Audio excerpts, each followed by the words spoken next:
இன்னைக்கு நம்ம முழங்கால் படியிட்டு ஜெபிக்கிற அனுபவம் இந்த கடைசி நாட்கள்ல குறைந்து கொண்டே இருக்கு. முழங்கால் படியிடுகிறது சொன்னாதான் முழங்கால் போடுறோம்.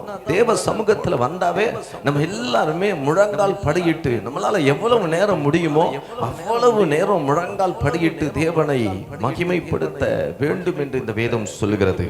முழங்கால் படியிடுகிறது பலி பீடத்திற்கு முன்பாக குடும்ப ஒற்றுமையை கெடுக்கிற ஆவிகளை கடிந்து செபிக்கிற ஒரு அனுபவம், சரீரத்தை கெடுத்துக் கொண்டிருக்கிற ஆவிகளை கடிந்து செபிக்கிற அனுபவம், வறுமை பாவம் இப்படியாப்பட்ட போராட்டத்திற்குள்ள சிக்கி இருக்கிற ஜனங்கள் முழங்கால் படியிட்டு செபிக்கிற ஒரு அனுபவத்தை இந்த பேதுரு இரண்டாவது தவித்தால் மரித்து போன அந்த வீட்டுக்குள்ள நுழைந்து எல்லாரையும் வெளியே போக செய்து இரண்டாவது ப்ராசஸ் அந்த இடத்துல பண்றாரு.